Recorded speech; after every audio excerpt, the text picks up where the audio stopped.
In this tutorial, we're going to cover 3 ways to use sprinkles to decorate your cakes. Starting with the most simple technique, sprinkles can be used to make a border around the base of your cake. You can use your hands, a spatula or a spoon, or a combination of these. And it's a good idea to use a baking tray or a large bowl underneath your cake for this, so that you can catch any sprinkles that fall off the cake and the cake board. To use a spoon, scoop up some of the sprinkles and spoon them around the bottom of the cake, right up against the cake, but most of them will fall onto the cake board or turntable. Then you can go back around and use the back of the spoon to press any fallen sprinkles into the side of the cake. It's easiest to do this as soon as you've frosted your cake because the frosting will be fresh and sticky and the sprinkles will attach to it easily. Instead of using a spoon, you can scatter the sprinkles around the bottom of the cake and then use an offset spatula to press them into the cake. Or you can clean your hands well and then use them for this too, which gives you the most control over the sprinkles.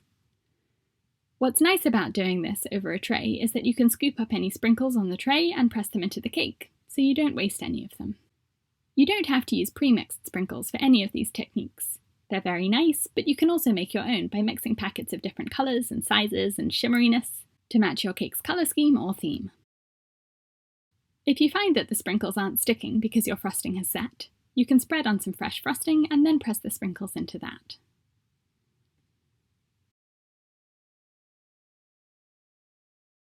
You can have even more control over a sprinkle border on your cake by using acetate to cover up areas where you don't want the sprinkles to go. I'm wrapping 2 strips of acetate around this cake, securing them with tape and making sure that they're really tight around the cake. You can also use pins to attach the acetate to the cake. Wait for the frosting on your cake to set before you do this, so that you don't damage it as you wrap up the cake. Cover up all of the cake where you don't want there to be sprinkles, and just the immediate area around where the sprinkles will go is fine. For example, if you're applying sprinkles in a wavy pattern to the bottom inch of the cake, from the very bottom of the cake, you can cut the acetate into your wavy design and attach it to the cake, but you don't have to cover up the entire side of the cake, just the first few inches above where the sprinkles will go, because that's where they might accidentally get onto the rest of your cake, so that's the frosting you want to protect from the sprinkles. If you're enjoying this tutorial, please click the thumbs up button. This is a preview of the module on sprinkles in my online course, 10 Cake Decorating Techniques. In that module, I cover 10 ways to use sprinkles to decorate your cakes. You can sign up for that course on my website, britishgirlbakes.com, and I've put the link in the description below. The sprinkles won't stick to set frosting easily, so the next step is to spread on fresh frosting around the cake, where you want the sprinkles to go, covering up all of the exposed parts of the cake so that it's all nice and sticky.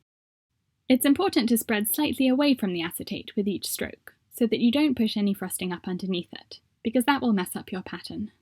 The acetate has to be really tight for this to work. Then just press the sprinkles into the fresh frosting, all the way around the cake, wherever you want them to go. You can use parchment paper for this if you don't have acetate, but acetate is thicker than parchment, so it protects the cake a bit better. Then peel off the acetate or parchment to expose the frosted cake with this neat, pretty band of sprinkles. To apply sprinkles gradually up the sides of the cake, there's a quick technique which we'll go over in detail now. I've started this cake with a dense band of sprinkles, and now I want them to get scarcer as I go up the cake. You can press sprinkles into the frosting individually to decide where each one goes, which works well for a few bigger sprinkles. Or if you want lots of sprinkles, it's much more efficient to apply several at a time, which you can do with your finger. I like to use a glove for this.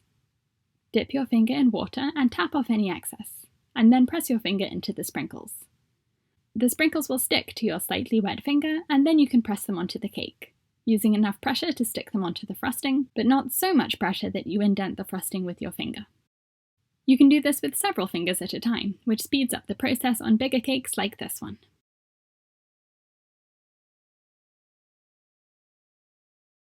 To completely cover a cake with sprinkles, you'll need a baking tray and lots of sprinkles. I'm going to show you my preferred way of doing this by rolling the cake, but I'll also tell you about a second method, a pressing method. For both methods, you'll need to give your cake a crumb coat and chill it for at least an hour in the fridge, so that the cake firms up and holds its shape later. Meanwhile, prepare your sprinkles. For the rolling method, pour them onto a baking tray. And you can pour a mix straight into the middle of the tray and shake the tray around to distribute the sprinkles evenly, or pour the sprinkles into a pattern like I'm doing here. I want a rainbow ombre gradient of sprinkles, so I'm choosing the placement of each colour and shape of sprinkle. If you're using the same sprinkle mix all over the cake, you can cover the tray completely, but because I'm doing this pattern, I've measured the height of my cake, and it's 6.5 inches, so I'm making my sprinkle pattern 6.5 inches as well. When your sprinkles are spread out on the tray, it's time to prepare the cake.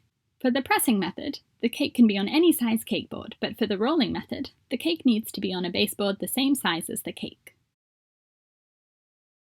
The board can be a tiny bit bigger than the crumb-coated cake because you're going to apply another coat of frosting. Apply a fresh coat of frosting, keeping it as thin as you can, because otherwise the sprinkles might get buried in the thick frosting.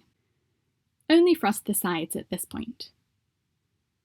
I have a second cake board the same size as my cake, and I'm pressing that against the top of the cake. This is necessary for when you roll the cake, so that you don't imprint the top of the cake with your hand. Now, once the frosting is smooth all over the cake, lift up the cake and hold the top and bottom in your hands, pressing gently against the cake boards. Lower the cake on its side into the tray with sprinkles and roll it carefully over the sprinkles, and the sprinkles will press into the frosting and stick onto the sides of the cake. After each roll, you'll need to shake the tray to redistribute the sprinkles, and you might need to add more sprinkles to cover the tray.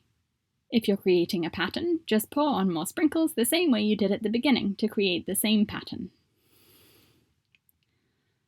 Then turn the cake and roll the naked side into the sprinkles to cover that side.